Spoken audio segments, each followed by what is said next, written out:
அடுத்தது என்ன பார்ப்போம்? ಅದಾದ ನಂತರದಲ್ಲಿ ನಾವು ನೋಡ್ತೀವಿ 16வது அதிகாரம் 16ல இருந்து 24வது ವಚನத்துல 16ನೇ ಅಧ್ಯಾಯದ 16ರಿಂದ 24ನೇ ಒಂದು ಅದೇ ವಚನದವರೆಗೂ அங்க என்ன பண்றாங்க? அப்போஸ்தலர் பவுல் வந்து அந்த ஊர்ல வந்து ஊழியம் செஞ்சுட்டு இருக்கிறாரு. ಅಪೊಸ್ತಲನಾದ ಪೌಲನು ಆ ಒಂದು ಭಾಗದಲ್ಲಿ ಸೇವೆಯನ್ನು ಮಾಡ್ತಾ ಇದ್ದಾನೆ. டெய்லி வந்து ஒரு பெண்ணு, அந்த பொண்ணு இருக்குல்ல, அந்த பொண்ணு வந்து டெய்லி வந்து பிசாசுனால, சர்ப்பத்தின் ஆவி இருக்கிற பிசாசுனால அந்த பொண்ணு என்ன பண்ணுது?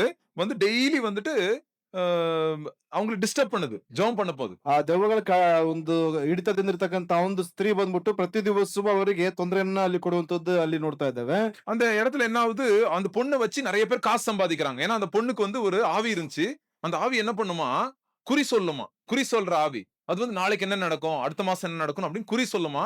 அத மூலியமா அவங்க எஜமான் என்ன பண்ணுவாங்க? அந்த பொண்ணோட எஜமானு அந்த பொண்ணு வாயில இருந்து வர்றத வச்சு நெறைய காசு சம்பாதிப்பாங்களாம். நெறைய லாபம் பார்த்துட்டாங்க அந்த பொண்ண வச்சு. ಅಲ್ಲಿ ನೋಡ್ತಾ ಇದ್ದೇವೆ ಆಕೆ ಒಂದೇನಂತಂದ್ರೆ ಒಂದು ಗುರುತನ್ನು ಹೇಳುವಂತ ಒಂದು ವ್ಯಕ್ತಿ ಆಗಿದ್ದು ನಾಳಿನ ದಿವಸದಲ್ಲಿ ಅಥವಾ ಮುಂದಿನ ದಿವಸದಲ್ಲಿ ಏನಾಗ್ತದೆ ಎಂಬುದಾಗಿ ಅದರ ಮೂಲಕವಾಗಿ ಆಕೆಯ ಮೂಲಕವಾಗಿ ಅಧಿಕವಾಗಿರ್ತಕ್ಕಂಥ ಹಣವನ್ನ ಸಂಪಾದನೆ ಮಾಡ್ತಾ ಇದ್ರು ಎಂಬುದಾಗಿ அந்த பொண்ணு டெய்லி அப்போஸ்தலர் பவுல் அந்த இடத்துல ஜெபம் பண்ற இடத்துக்கு போற டைம்ல அந்த பொண்ணு என்ன சொல்லும்? 17வது வசனம். ಅಲ್ಲಿ ಆಕೆ ಅಪೊಸ್ತಲನಾದ ಪೌಲನಲ್ಲಿ ಪ್ರಾರ್ಥನೆ ಮಾಡುವಂತ ಸಂದರ್ಭದಲ್ಲಿ ಆ ಒಂದು ಸ್ತ್ರೀ ಏನಂತ ಹೇಳ್ತಾ ಇದ್ದಾರೆ?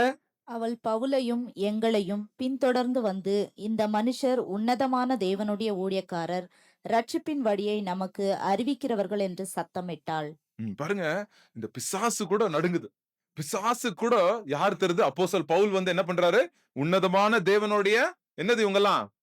ஊழியக்காரங்க. இவங்க ரட்சிப்பின் வழியை என்ன பண்றாங்க? எல்லாருக்கும் சொல்ல வந்திருக்காங்க அப்படின்னு அந்த பொண்ணு சொல்லுது. ಅಲ್ಲಿ ಆಕೆ ಆ ಒಂದು ದೆವ್ವಗಳು ಹಿಡಿತಂದಿರ್ತಕ್ಕಂಥ ಆಕೆ ಕೂಡ ಹೇಳ್ತಾ ಇದ್ದಾಳೆ, ಇದು ಪರಾತ್ಪರನಾದ ದೇವರ ದಾಸನು, ಇವರು ರಕ್ಷಣೆ ಮಾರ್ಗವನ್ನು ಬೋಧಿಸುವಂತವರಾಗಿದ್ದಾರೆ ಎಂಬುದಾಗಿ ಹೇಳ್ತಾ ಇದ್ದಾರೆ.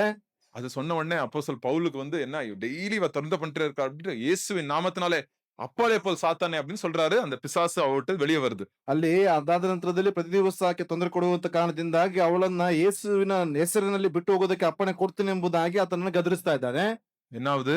ಏನಾಗ್ತಾ ಇದೆ? யாருக்கு கோபம் வரும்? இந்த அம்மாக்கு பிசாசு போயிருச்சுன்னா இப்ப யாருக்கு கோபம் வரும்? ಈಕೆಗೆ ಆ ದೆವ್ವಗಳು ಹೊರಟು ಹೋಯ್ತು ಅಂದ್ರೆ ಯಾರಿಗೆ ಕೋಪ ಬರ್ತದೆ? யாருக்கு? ஆமா, அவங்கள வச்சு லாபம் பார்த்துட்டு இருந்த அந்த எஜமானுக்கு என்ன ஆகும்? ಫುಲ್ கோபம் வரும். ಆಕೆಯ ಮೂಲಕವಾಗಿ ಆದಾಯವನ್ನು ಹೊಂದಿಕೊಳ್ತಂತ ಯಜಮಾನರಿಗೆ ಅಲ್ಲಿ ಕೋಪ அவன் ಬರ್ತದೆ. பிசினஸ் ஃபுல் லாஸ் ஆயிரும். ಅವರ ಆದಾಯ ಫುಲ್ ಅಲ್ಲಿ ಲಾಸ್ ಆಗ್ತಾ ಇದೆ. சோ என்ன ஆகுது? அப்போஸ்தலர் பவுல வந்து போலீஸ் கிட்ட ஒப்பு கொடுத்துறாங்க.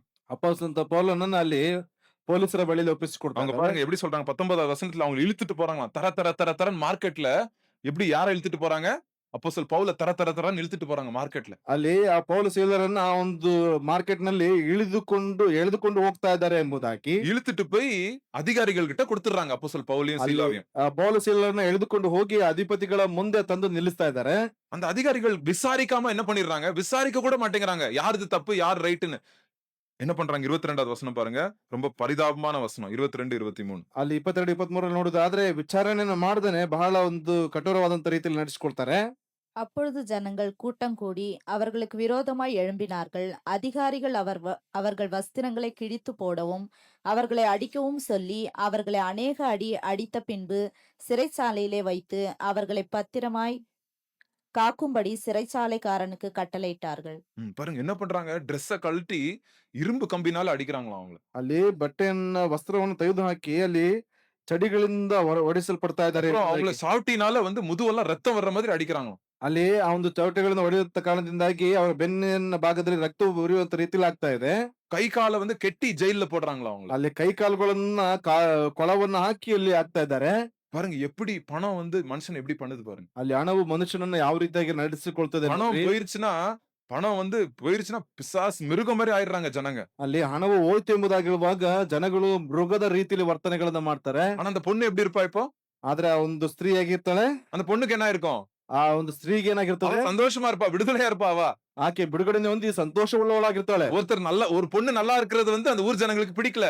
ಆ ಒಬ್ಬ ಸ್ತ್ರೀ ಬಂದ್ಬಿಟ್ಟು ಚೆನ್ನಾಗಿರ್ತಕ್ಕಂಥದ್ದು ಆ ಊರ ಜನಗಳಿಗೆ ಅದು ಇಷ್ಟವಾಗ್ಲಿಲ್ಲ. ஏன்னா அவளை வச்சு லாபம் பார்த்துட்டு இருந்தாங்கல்ல. ಯಾಕೆಂದ್ರೆ ಅವಳ ಮೂಲಕವಾಗಿ ಲಾಭವನ್ನು ಪಡೆದುಕೊಳ್ತಾ ಇದ್ರು. அந்த பொண்ணுக்கு ஆண்டவர் விடுதலை கொடுத்துட்டாரு. ಆಕೆಗೆ ದೇವರು ಬಿಡುಗಡೆ ಕೊಟ್ಟರು.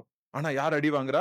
ಆದ್ರೆ ಯಾರು ಏಟನ್ನ ತಿಂತಾ ಇದ್ದಾರೆ? ஊழியக்காரங்க அடி வாங்குறாங்க. ಅಲ್ಲಿ ಸೇವಕರು ಅಲ್ಲಿ ಏಟನ್ನ ತಿಂತಾ ಇದ್ದಾರೆ. கம்புனால அடிக்கிறாங்க, ಡ್ರೆಸ್ கழட்டி அடிக்கிறாங்க ஊழியக்காரங்களுக்கு. ಅಲ್ಲಿ ಬಟ್ಟೆಯನ್ನ ಬಿಚ್ಚಲ್ಪಟ್ಟವರಾಗಿ ಅಲ್ಲಿ ಚಡಿಗಳಿಂದ ಹೊಡಿಸ್ತಾ ಇದ್ದಾರೆ. நைட்டு தூக்கி ஜெயில்ல போட்டுறாங்க. ಅಲ್ಲಿ ರಾತ್ರಿ ವೇಳೆಯಲ್ಲಿ ಅಲ್ಲಿ ಸೆರೆಮನೆಗೆ ಹಾಕಲ್ಪಡ್ತಾ ಇದ್ದಾರೆ. இயேசுவின் நாமத்துக்காக, சுவிசேஷத்துக்காக அடி வாங்குற ஊழியக்காரர்கள். ಯೇಸುವಿನ ನಾಮಕ್ಕಾಗಿ ಸುವಾರ್ತೆಗಾಗಿ ಏಟುಗಳನ್ನ ತಿನ್ನಲ್ಪಡುವಂತ சில ಸೇವಕರಾಗ್ತಾರೆ. டைம் யாராவது ஏதாவது சொல்லிருவாங்க சர்ச்ல அப்ப உடனே எனக்கு இதான் ஞாபகம் வரும். எவ்வளவு அடி வாங்கியிருக்காங்க ஊழியக்காரங்க. நம்மலாம் அதெல்லாம் ஒண்ணும் இல்ல.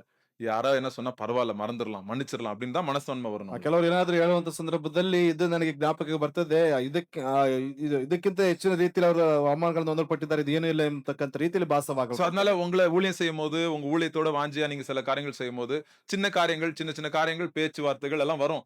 அப்படியே கண்டுக்காம போயிட்டே இருக்கணும். ஏன்னா, ஆண்டவருடைய பிள்ளைகள், ஆண்டவருடைய நாமத்துக்காக எவ்வளவு கஷ்டப்பட்டுருக்காங்க நம்ம பைபிள்ல ஒரு ஒரு பேஜ்லயும் பார்த்துட்டே இருக்கிறோம் நம்ம. ಅಲ್ಲಿ ಚಿಕ್ಕ ಒಂದು ಈ ರೀತಿಯಾಗಿರ್ತಕ್ಕಂಥ ಒಂದು ಮಾತುಗಳು ಸೇವೆ ವಿಚಾರಗಳಿಗೆ ಬರಪಡುವಂತ ಸಂದರ್ಭದಲ್ಲಿ ಅದನ್ನ ಕಡೆಗಣಿಸಲ್ಪಟ್ಟವರಾಗಿ ಹೋಗಲ್ಪಡಬೇಕು. ಸೇವೆ ಕಾರ್ಯಗಳಲ್ಲಿ ನೋಡ್ತೇವೆ ಎಷ್ಟರ ಮಟ್ಟಿಗೆ ಅವರು ಕಷ್ಟಗಳನ್ನು ಅನುಭವಿಸುವಂತದನ್ನ ಇಲ್ಲಿ ನೋಡ್ತೇವೆ. சோ ஜெயில்ல போட்டுர்றாங்க. ಜೈಲಿನಲ್ಲಿ ಹಾಕಿದ್ದಾರೆ.